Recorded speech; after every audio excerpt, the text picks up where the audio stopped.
Hey guys, I'm Jessie, and today I have a very late April 2023 book releases video for you. I have not had time to film, so I am finally sitting down to film. I've had this list of books like ready to go for a while now, and there's actually a surprising amount of books coming out in April, because normally spring is not a fantasy time. Normally it's like, oh, there's a couple, but like there was a lot. I was surprised. So I'm actually excited about quite a few of them. So we're going to try not to take too terribly long with this because I think there's like 20, maybe 15 books. There's a lot of books. Let's see. How many exactly are on this? 22. 22 books. I cannot promise this is not going to be a million-year video, but I saved 22 books that I thought sounded like really good that come out in April. So we're going to talk about them. Again, sorry that this is late and not very timely, but hopefully this is out by the very beginning of April, if not the very end of March, so you have some time to make some pre-orders. All right, so the first one that I'm just super excited about is The Lake House by Sarah Beth Durst. If you have been around here any amount of time, you know my love for Sarah Beth Durst runs deep. Middle grade, YA, adult, standalone, series, I don't care. I love that woman. I actually had a chance to interview her with my friend Sophia one time. She is just the nicest person, and that makes me love her stuff even more. I already love her books. You know, she's a fellow mom. She writes about a lot of moms and a lot of her adult stories. So I fell in love with her and her books and her writing. So I was really excited to see that she has another book coming out. But this is like a foray into horror, and I'm honestly excited because like I'm not a huge horror person, but I do like to touch on it now and then. So this does come out on the 25th of April. And yes, I pre-ordered it. And it says, Claire's grown up triple checking locks, counting her steps, second guessing every decision. It's just how she's wired. Her worst case scenarios never actually come true though, until she arrives at an off-the-grid summer camp to find a blackened, burned husk instead of a lodge, and no survivors, except her and two other late arrivals, Rhea and Mariana. When the three girls find a dead body in the woods, they realize none of this is an accident. Someone, something, is hunting them. Something that hides in the shadows, something that refuses to let them leave. Like I said, I'm not normally a horror person, but this sounds like my kind of horror. Like it's like supernatural horror maybe. It could be not supernatural horror, but knowing Sarah Beth Durst and her love of fantasy, this might be supernatural horror. I don't care, I'm gonna read it because it's Sarah Beth Durst. Like you can't tell me not to. She could write a grocery list and I would be like, yes, please. Because I love her that much. And she's super underhyped and underrated. And all of her books are really good. So get on that Sarah Beth Durst hype train like I am. All right, so next up we have The Bone Shard War by Andrea Stewart. And this comes out on the 20th of April. I have already read this. I love it. I've read it. I did an entire review of the Drowning Empires series, kind of spoiler free, and then like spoilers at the end, but I do like a big spoiler thing like up on the screen, so you know when we're talking about spoilers if you want to skip them. I highly recommend this book. It is the conclusion to the Drowning Empire, which starts with the Bone Shard daughter. I absolutely love it. I love the whole series. If you want to see why, go check out that video. But yeah, this is the conclusion, so go check it out. If you haven't read any of them, now's the perfect time. You can binge it. And if you are excited like me and we're waiting on this last book, then the wait is almost over. Next, we have Star Splitter by Matthew J. Kirby. And this comes out on the 25th of April as well. It says, a crash landed on a desolate planet light years from Earth. 16-year-old Jessica Mathers must unravel the mystery of the destruction all around her and the questionable intentions of a familiar stranger. pulse-pounding YA sci-fi from award-winning author Matthew J. Kirby. It does sound really cool. Like, there's a huge long synopsis. You can go check that out, but it sounds really fun. It's sci-fi, YA sci-fi. Tends to be the kind of sci-fi I like. I gravitate towards YA sci-fi for some reason. Maybe just because I need it dumbed down just a little bit for me. So, coming out on the 4th of April. I know, we're jumping around in this one. I usually try to have them in a list, like, by date, but that's just not happening today. Anyway, coming out on the 4th of April is Blood Debts by Terry J. Benton Walker. This says that 30 years ago, a young woman was murdered, a family was lynched, and New Orleans saw the greatest magical massacre in its history. In the days that followed, a throne was stolen from a queen. On the anniversary of these brutal events, Clement and Christina Trudeau, the 16-year-old twin heirs to the powerful magical dethroned family, are mourning their father and caring for their sick mother. Until, by chance, they discover their mother isn't sick, she's cursed. Cursed by someone on the very magical council their family used to rule. Someone who will come for them next. Christina, once a talented and dedicated practitioner of generational magic, has given up magic for good. An ancient spell is what killed her father, and she was the one who cast it. For Clement, magic is a lifeline, a distraction from his anger and pain. Even better than the random guys he hooks up with. Christina and Clement used to be each other's most trusted, confidant, and friend, and now they barely speak. But if they have any hope of discovering who's coming after their family, they'll have to find a way to trust each other and their family's magic, all while solving decades-old murder that sparked the still rising tension between the city's magical and non-magical communities. And if they don't succeed, New Orleans may see another massacre, or worse. And this is a fantasy debut, and I am so excited. It sounds really cool, and it just sounds really good. Next, we have Spellbound by F.T. Lukens, and this comes out again on the 4th. This is not typically my type of book, but I've been trying to read more romance, and this just sounded really good, and the cover's really pretty. It says 2 rival apprentice sorcerers must team up to save their teachers and protect their own magic in this lively YA romantic adventure. That just sounds fun. Like, it just sounds like a fun romance. And I'm kind of here for it. Next, we have, going all the way back to the 25th of April, we have The Self-Same Metal by Brittany Ann Williams. This is book 1 in a new series.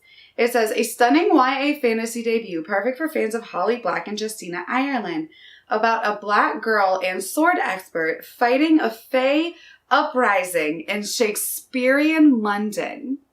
Now, I'm not a huge Holly Black fan, but this sounds really cool. Fighting the fae in Shakespearean London. I don't know. It just sounds really cool. There's a really long, awesome synopsis, but it's pretty long. It says that it's swashbuckling, romantic, and full of sights and sounds of Shakespeare's London. The series starter delivers an unforgettable story and a heroine unlike any other.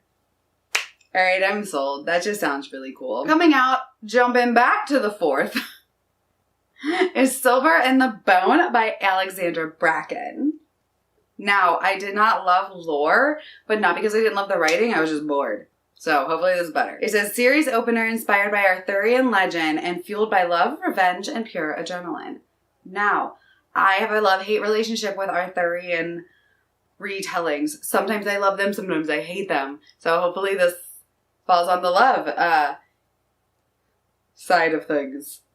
It says, Tamsin Ark didn't ask to be a howler. As a mortal with no magical talent, she was never meant to break into the ancient crypts or compete with the sorceress and cunning folk for treasures inside. But after her thieving foster father disappeared without so much as a goodbye, it was the only way to keep herself and her brother Cable alive. 10 years later, rumors are swirling that her guardian vanished with a powerful ring from Arthurian legend. A run-in with her rival Emrys ignites Tamsin's hope that the ring could free Cable from a curse that threatens both of them. But they aren't the only ones who covet the ring. As word spreads, greedy howlers start circling, and many would kill to have it for themselves. While Emrys is the last person Tamsin would choose to partner with, she needs all the help she can get to edge out her competitors in a race for the ring. Together, they dive headfirst into a viper's nest of dark magic, exposing a deadly secret with the power to awaken ghosts of the past and shatter her last hope of saving her brother. I do like sibling dynamics, so that sounds good. Sounds like we're going to have some enemies to lovers up in here, and hopefully this is all on the side of Arthurian legend that I like, not like, oh, they didn't do it good. So, fingers crossed. Then coming out on the 11th of April, we have He Who Breaks the Earth by Caitlin Sangster. This is the sequel to She Who Rides the Storm, which is one I was super excited for but haven't gotten to yet. It sounds like it's going to be really good. The whole series sounded good. And this is a duology. So this is like the final book, right? Not going to go much into it because it is a sequel, but sounds like a really cool series. We have a couple more sequels coming out, actually. The first of which also comes out on the 11th, and that is Master of Souls by Rena Barron. And this is, I believe, the third book in the Keeper of Souls series. Kingdom of Souls, sorry. The Kingdom of Souls series. I have the first book and I really need to read it. But it sounds like it's going to be good. I kind of like that the conclusion's coming out, so maybe now I can just binge read the whole series. Another April sequel that will be coming out is The Song of Wrath by Sarah Ralphly. I own the first book of this, which is Bones of Ruin. And again, really wanted to get to it. Haven't gotten to it yet. But this sequel will come out on the 18th. So hopefully I get to it sometime soon because I really need to read the books I own and then prioritize sequels. Next up, we have on April 18th, A Hunger of Thorns by Lily Wilkinson. This says, be swept away by a lush, witchy tale about forbidden magic and missing girls who don't need handsome princes to rescue them. Yes, that is all I need to know, and I'm down. So, another sequel, so many sequels, is Cursed Crowns by Catherine Doyle. This says it comes out on the 27th of April, but then later on it says that it might change to May. So I'm not totally sure. This is the sequel to Twin Crowns, which again I have and have not read. But this is by best-selling authors and real-life sisters-in-laws, Catherine Doyle and Catherine Weber. Spelled differently, the Catherines. That's interesting. They join forces on a compelling YA fantasy bursting with high-stakes adventure, romance, and humor. 2 queens, 1 throne. What can possibly go wrong? I really need to read the first book because I have it and it sounds really good. So I'm excited. Like I said, it says expected publication is the 27th of April, but then on another page it says expected publication is May 9th. So it's one of the two. Next up, coming out on the 11th, is A Realm of Ash and Shadow by Laura Bucket. This one's a little bit outside of my norm as well, but I don't know what it was. It just sounds quite intriguing. It says 18-year-old Princess Valeria is sure of 2 things. She was exiled from the Empire because her family did not want the hassle of raising her, and her perfect realm would be better off without a mortal-raised smartass with a foul mouth and penchant for trouble. Neither of those things matter when a horde of demons crashes her prom. Forced to fight for her life, Valeria narrowly escapes being captured by the realm of the Forsaken, only to be dragged back to Empyrean before she is meant to return. Instead of the beautiful utopia from her bedtime stories, Val finds herself thrown into a hellish nightmare where the poor are dying, the rich are thriving, and her claim to the throne is in jeopardy, but not if Valeria can help it. The overwhelming desire to belong and a craving for power has her making choices that make it harder and harder to guard her heart against the man who's bound to protect her, the god she's vowed to hate, and the darkness that's growing inside of her. Only time will tell if secrets she unravels and the alliances she makes will lead to the throne or the pyre. Realm of Ash and Shadow has the drama, spice, and stabby energy of From Blood and Ash, the sexiness and thrills of Kingdom of the Feared, and the magnetic world building of Sarah J. Maas, making a truly addictive romantasy that will utterly captivate you until the last page. I know. Y'all are looking at me like, Jessie. A, romantasy. B, that's compared to Sarah J. Maas. And you want to read that. I do. Don't know why.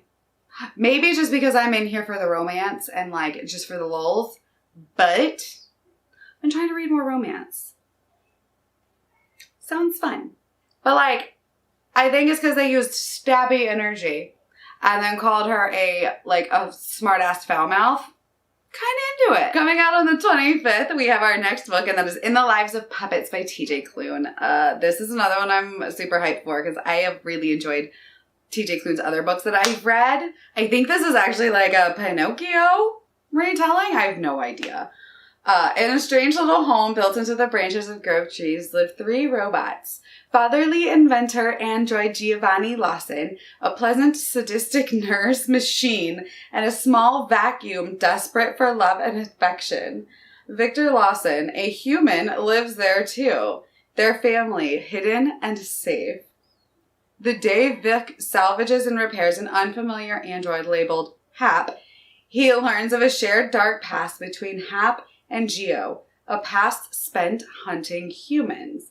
When Hap unwillingly alerts robots from Geo's former life to their whereabouts, the family is no longer hidden and safe. Geo is captured, taken back to his old lab in the city of Electric Dreams. So together, the rest of Vic's assembled family must journey across an unforgiving, otherworldly country to rescue Geo from decommission or worse, reprogramming. Along the way to save Geo, amid conflict, feelings of betrayal, and affection for Hap, Vic must decide for himself, can he accept love with strings attached? I mean, it sounds just as like sweet and wholesome and like kind of adventurous, but like really just like about the characters as the other books I've liked from TJ Klune. So I pre-ordered it. We'll see. Coming out on the 18th of April is The Haunting of Alejandra by V. Castro. This had a stunning cover. For 1. And for 2, it says, a woman is haunted by the Mexican folk demon La Llorona as she unravels the dark secrets of her family history in this ravishing and provocative horror novel. I know, y'all are like, Jessie, who are you? Horror? Yeah, it sounds really cool. Then we have coming out on the 4th, so like I said, jumping back and forth, I'll have a blog post and it'll have like everything listed and like actually in order for you guys, but you can check that out. But yeah, coming out on the 4th is To Poison a King by S.G. Prince. It says, this is S.G. Prince's new standalone, a breathtaking fantasy about sacrifice, self-discovery, and a girl tasked with saving the man she is aimed to kill. And then down at the bottom it says, this is the author's note. To Poison the King is an adult standalone fantasy romance featuring a brooding hero and gifted yet self-conscious healer. The story is written for readers who want to know a character from the inside out, who are in it for the build, who like to watch a transformation take place over time, because that's how you really feel it. I wrote this book from the heart, as true as I could make it. I think it changed me to write it. I hope it changes you too. And then the content warnings. I love that there's a content warning on this. It says, this book contains reference to attempted self-ending, attempted SA, violence, gore, and death of an infant, and sex. So I guess it's also got some spicy scenes, but it's got darkness in it. But sounds interesting. Again, we're stepping outside of my norms here. All right, so coming out on the 11th is Untethered Sky by Fonda Lee. I have yet to read the Jade City series that Fonda Lee wrote, but I have one. The first one, and I really want to read it, and this sounds really cool too, so hopefully she's an author for me. It says, from World Fantasy Award-winning author Fonda Lee comes Untethered Sky, an epic fantasy fable about the pursuit of obsession at all cost. It says, Esther's family was torn apart when a manticore killed her mother and baby brother, leaving her with nothing but her father's painful silence and a single overwhelming need to kill monsters that took her family. Esther's path leads her to the King's Royal Mews, where giant rocks of legend are flown to hunt manticores by their brave and dedicated rookers. Paired with a fledgling rock named Zara, Esther finds purpose and acclaim by devoting herself to a calling that demands absolute sacrifice and a creature that will never return her love. The terrifying partnership between woman and rock leads Esther not only on the Empire's most dangerous manticore hunt, but on a journey of perseverance and acceptance. Definitely sounds interesting. Next up, on the 18th, we have The Warden by Daniel M. Ford. For fans who have always wanted their Twin Peaks to have some wizards, The Warden is a non-stop action-adventure story. There was a plan. She had money, connections, and brains. It was simple. Become one of the only female necromancers, earn as many degrees as possible, get a post in one of the grand cities, then prove she's capable of greatness. Funny thing about plans, they're seldom under your control. Now, Alis Delenti, the daughter of a noble house and recent graduate of the esteemed Magister's Lyceum, finds herself in a far-removed village of Lone Pine, mending fences, matching wits with goats, and saving people who want nothing to do with her. But not all is well in Lone Pine, and as the villagers Alis is reluctantly getting to start behaving strangely, Alis begins to suspect there is a far greater need for a warden of her talents than previously thought. Old magics are restless, and an insignificant village on the farthest border of the kingdom might hold secrets far beyond what's expected. Alis might be the only person standing between one of the world's greatest evils and the rest of the world. That also sounds fun, so I'm here for it. Then, of course, coming out in April, we have Secret Project number 2 by Sanderson. I don't need to say anything more. I'm excited for this book. You're excited for this book. Most Sanderson fans are excited for this book. I just want to read the book, so we won't spend much time on it. And then finally, we have the one that I think sounds the most interesting and has me the most excited of all of the books on this list because it is so different. And I am just down for it. And that comes out on April 21st. It is The Remarkable Retirement of Edna Fisher by E.M. Anderson. Just listen. You're never too old for an adventure. When you're geriatric, armed with nothing but gumption and knitting needles, stopping a sorcerer from wiping out an entire dragon-fighting organization is a tall order. No one understands why 83-year-old Edna Fisher is the chosen one, destined to save the knights from a dragon-riding sorcerer bent on their destruction. After all, Edna has never handled a magical weapon, faced down a dragon, or cast a spell. And everyone knows the Council of Wizards always chooses a teenager. Like the vengeful girl who is ready to snatch Edna's destiny out from under her. Still, Edna leaps at the chance to leave her nursing home. With her son long dead in the knight service, she's determined to save dragon fighters like him and ensure other mothers don't suffer the same loss she did. But as Edna learns about the abuse in the ranks and the sorcerer's history as a knight, she questions if it's really the sorcerer that needs stopping or the knights she's trying to save. I just think this sounds amazing. I want to see an 83-year-old chosen one with knitting needles. I'm here. I'm sold. I'm done. This sounds fantastic. Do you plan on picking this up? Because I don't know. It just rings awesome to me. All right. Well, that is my upcoming April book releases. Hopefully you enjoyed this. Stayed through the end to see my favorite sounding of all of the books on this list. And let me know which ones you're excited for and if there's any that I missed that are coming out in April, because there was a lot. Especially for fantasy and springtime. Normally fantasy is a fall thing, but there was a lot. So let me know what ones you're excited for. And yeah, let's chat about books. Thanks for hanging out with me. My name's Jessie and I'll talk to you next time. Bye.